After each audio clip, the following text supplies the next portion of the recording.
Hey guys, welcome back to Only Hands Poker. For this vlog, I'm in Florida.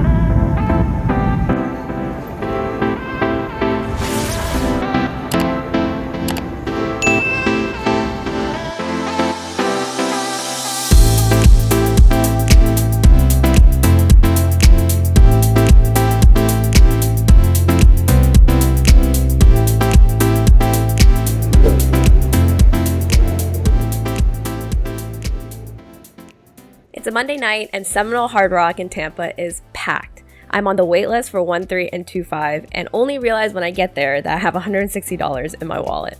I decide to sit down with that amount of money to 1-3 when I first get called. And as luck would have it, within the first 3 minutes of sitting down at my 1-3 table, I get pocket aces and under the gun 1. I open to $10 and the low jack and small blind call. We go to a flop of queen, queen, 3, rainbow.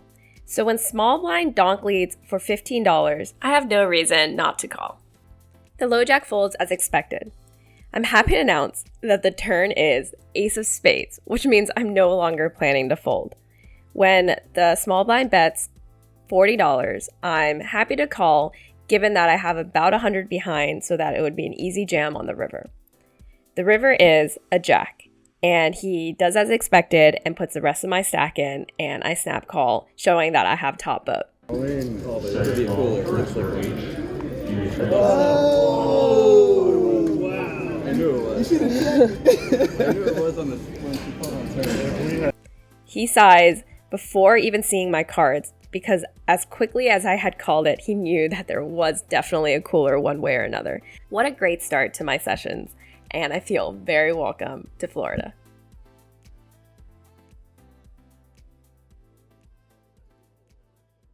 After my short 1-2 session, I get called for 2-5, so I top up on chips and head to my new table.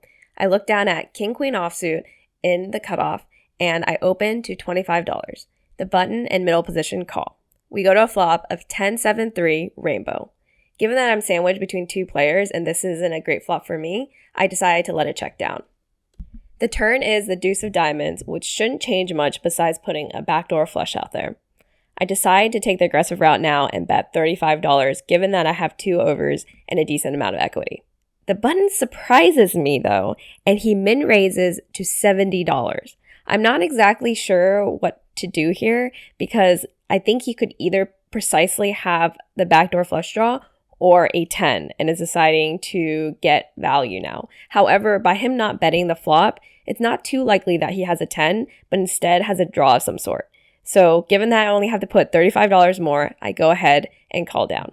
The river is a good looking one. It is the king of clubs, giving me top pair with a good kicker. All the draws have also bricked out. So when I decide to bet for a 1/3 pot size bet of $80, I'm expecting the button to call with a 10. I am very surprised when he decides to min raise again, this time to $170. Given that it is still fairly profitable for me to make this call, I decide to call. And I'm happy to see that the button has Jack 8 suited for a missed gut shot turned bluff. I'm happy about this call, and I have more confidence going into the rest of the session. A couple of hands go by, and I look down at pocket queens in the big blind. When the low jack opens to $25, I 3-bet to $75. He doesn't think too long before calling. We go to a flop, and the pesky ace of hearts shows up. 10 and 3 of diamonds as well, to be exact. I decide to check, given that there is now an overcard on the board, and the low jack bets $85. I think about it for a moment, and because I haven't seen him play much, I decide to play cautiously, but not to let this go with a half pot size bet. So I decide to call. The turn is the 8 of spades. Not much has changed, and I check it down to the low jack again. This time he bets $190, a little over a half pot size bet.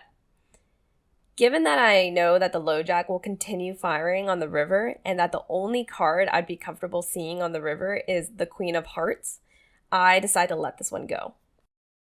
An orbit goes by and I look down at ace king offsuit in under the gun. I open to $25 and the button and small blind call. Our flop is queen 9-5 with 2 clubs.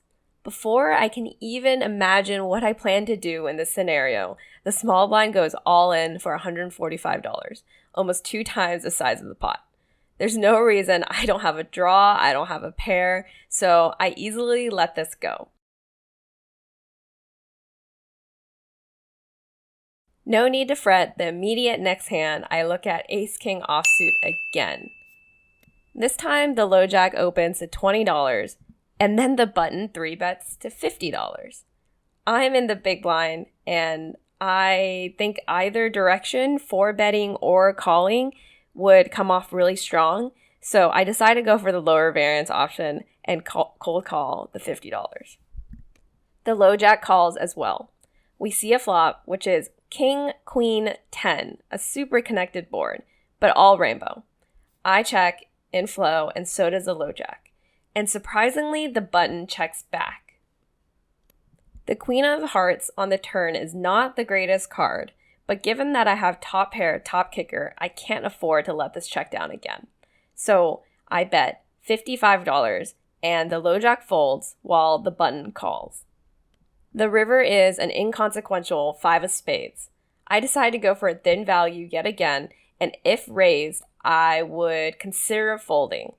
I decide to bet $50, and the button calls really quickly, making me think that I could have bet a lot more. And I take it down. Thank you, sir. I want to give the iced lattes at Seminole Hard Rock Tampa a shout out. They were wonderful. A couple of orbits go by, and I'm pretty card dead when ace deuce offsuit is in my hand at small blind, and it looks as good as it could ever be. So when there's a couple of limpers to me, I open to $25.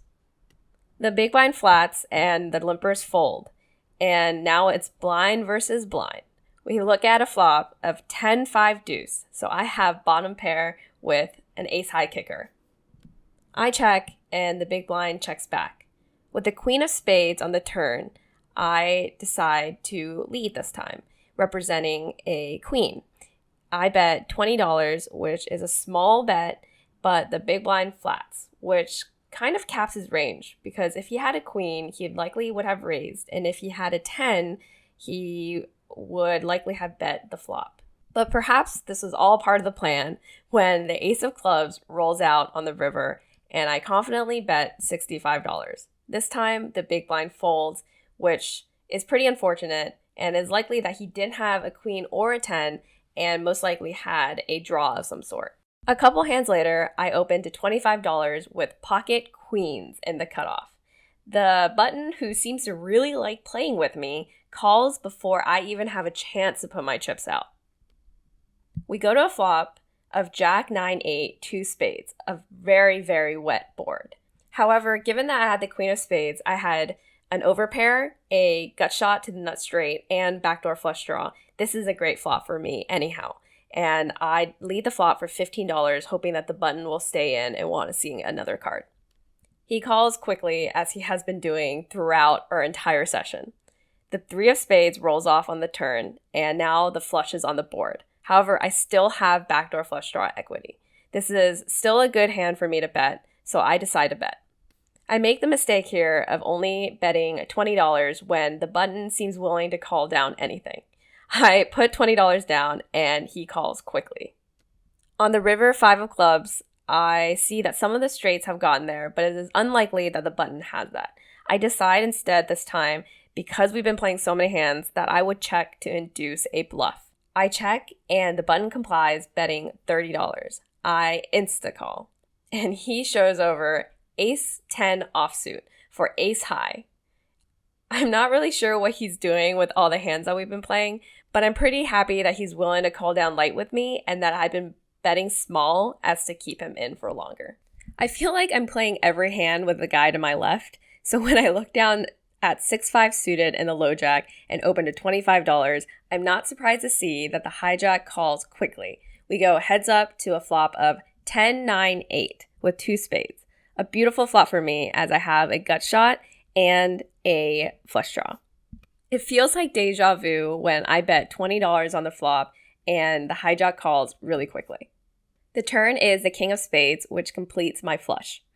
I decide to bump it up a notch this time and bet $55, and the hijack doesn't really seem to be thinking when he's playing against me and just calls down really quickly.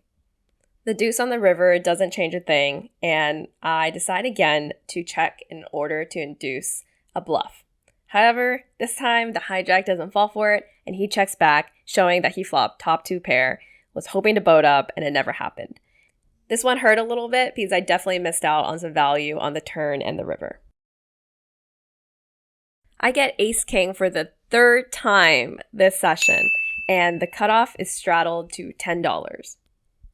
The big blind then 3-bets to $30, and given that I'm not in a great position, I decide to flat the $30 and evaluate on the flop. The hijack cold calls and the cutoff calls. The flop is beautiful. It is king 4 deuce with 2 spades. It checks to me, and I bet $60 and only the cutoff calls. The turn is the ace of hearts, giving me top 2 pair. I decide to put the cutoff all in and bet $100, and he calls. He flips over ace 4 offsuit for a turned lower 2 pair, and the river does not boat him up, and I take down this pot. A couple hands later, I get ace-king again for the 4th time in the hijack. This time, the button straddles and the small blind 3-bets to $30. Given that I haven't 4-bet any ace-king in this session, I decide to not change my game plan now, so I flat. The button also flats. We go 3 ways to a flop of ace 7 6 rainbow. This is another great flop for me, so when the small blind checks to me, I bet $40, a little under half pot. Unfortunately, both of my opponents fold, and I take down another pot.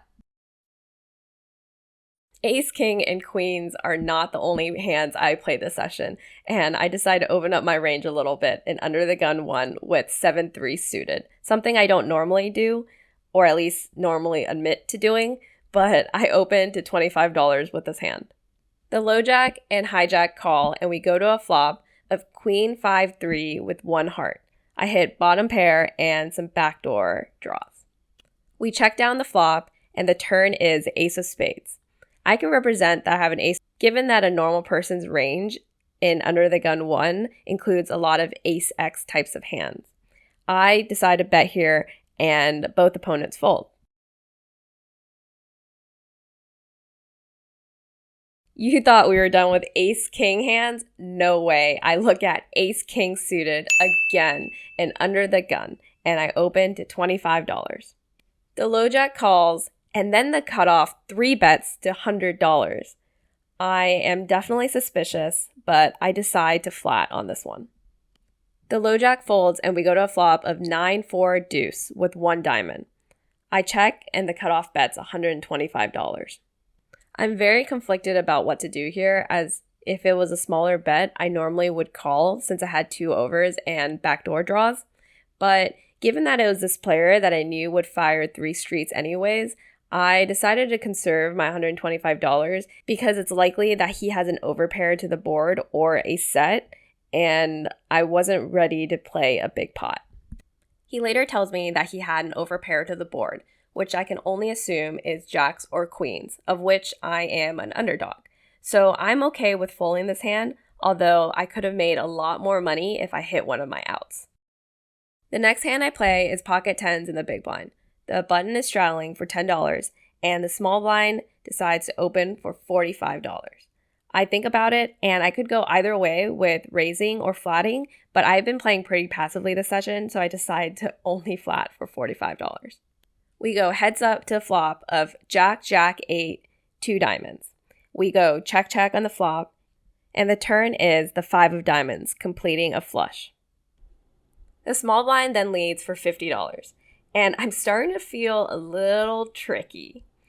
Given that it's a paired board, it would be hard for a low flush or an ace-high flush draw or even a jack to call a big raise.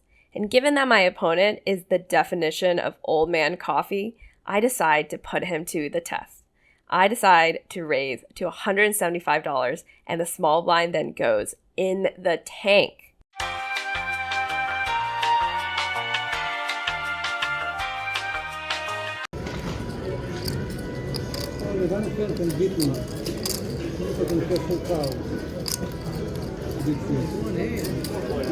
Only one hand. I folded a jack. I mean, I folded. Only one hand. I mean, I have this. Huh? I know, that's why I'm surprised you folded. Yeah, why you fold that? Eventually, he lays it down, saying he folded ace queen suited for the nut flush. I don't know whether to believe him or not, but that is absolutely insane. I feel like most people would never be able to lay that down, and I'm happy to be able to take this one down. I rack up my chips, and I know it's time to leave after seeing this. This was a great start to my week in Tampa. I played for about 4 hours, half an hour at 1-2, where I made $171, and 3.5 hours at 2-5. And even though I was up a lot at one point, I did make some mistakes, but I did end up cashing out for $20 positive. Stay tuned for more episodes in Tampa.